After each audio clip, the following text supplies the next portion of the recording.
Welcome to the Den, the Dark Entertainment Network. I am the Gothic Rose, and you can find me live on TikTok every Wednesday at 7 p.m. Eastern Standard Time. And be sure to catch up and subscribe on Spotify and YouTube and to my new blog all about the podcast called Welcome to the Den Podcast blog. And if you'd like to share a terrifying tale with me, please email me at welcometothedenpodcast@gmail.com. Now, for my latest segment, this is called CelebriT in 3. And this is all your latest big celebrity gossip and a few blind items here and there.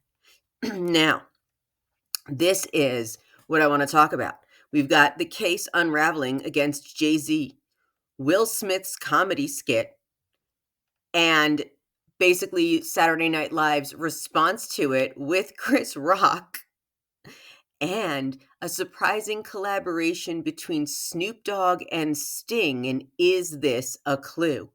Well, let's just first talk about the legal drama surrounding Jay-Z, who was just on the red carpet for Mufasa with Beyonce and Blue Ivy after these allegations came out of him R-wording a 13-year-old.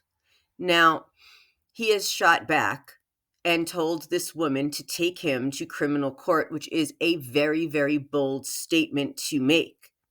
And her lawyer, Tony Busby, is now contacting key witnesses like Jaguar Wright and other people. But Jaguar Wright has made the most serious allegations against Jay-Z, and now she's backtracking, claiming her statements were manipulated as Jay-Z's legal team is gearing up to sue her for defamation. Now, when she went on Piers Morgan Uncensored and brought her YouTube content to mainstream media, I think that's where it was very unprofessional. It was just irresponsible in ways to do that if you didn't have the receipts to back it up. Same thing with Tony Busby with this woman. Did this woman have a police report filed? Because it seems like it can be proven that Jay-Z was nowhere near this woman on this alleged night. So we will keep you updated against all of these allegations against Jay-Z. Now, Will Smith went on tour and he was on stage and he was doing this little comedy act, but then he broke into a defense of himself. And he's denying any connection to Diddy's infamous freak-off parties. And he said this during his comedy skit in San Diego. Smith joked about baby oil memes, making it clear he's not involved in such activities, but a blind item stated otherwise. And this is, of course, all alleged. And it also stated that he, or maybe his wife, may know some information about the unaliving of Tupac. Again, this is all alleged. Now, whether that is to be believed or not, the interesting part is that after Will Smith was on stage, who was on SNL as the host? It was Chris Rock. And that was his slap back, I think, to Will Smith. I mean, if you ask me, the most interesting thing that happened at the Oscars recently was that slap. They're so boring. But there's Chris Rock, and he's talking about Luigi Mangione and Brian Thompson, the United Healthcare CEO, and the assassination. And of course, I thought he was going to, go a different route, but he said sometimes drug dealers get shot. Oh, and it was just so funny, and we needed that, I think. Now, that was SNL's slap back to Will Smith, denying he has anything to do with Diddy.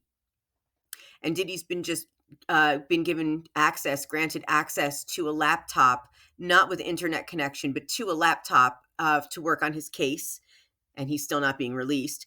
But here's the weirdest thing in all of this, because everyone has always alleged that Diddy may or may not have had something to do with both Tupac and Biggie being offed.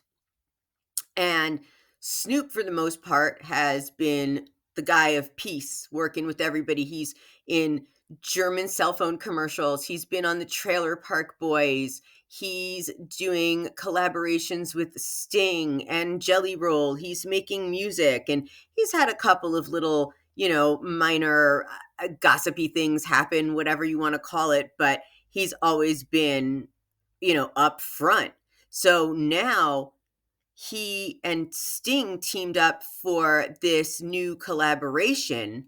And I wonder if this is a slap, like a backhanded slap to Diddy for taking Sting's song when Biggie died and doing I'll Be Missing You. He didn't do a song for Tupac, though, if you notice. I don't know if anyone ever caught on to that, but yeah. If you haven't heard it yet, it's called Another Part of Me featuring Sting. They performed it live on The Voice. It was fantastic, great song. And he is also now covering Last Dance with Mary Jane with Dr. Dre, Jelly Roll, and he's got Tom Petty's vocals, guitar, and harmonica on this. So you got to check that out too. It's great. And just on a weird personal note, why I feel all connected to all of this is I grew up in the city of Mount Vernon, and that they were recently in the news for their police department, and the Department of Justice caught them for doing things that they should not have been doing against people's rights, including excessive force and detaining for no reason.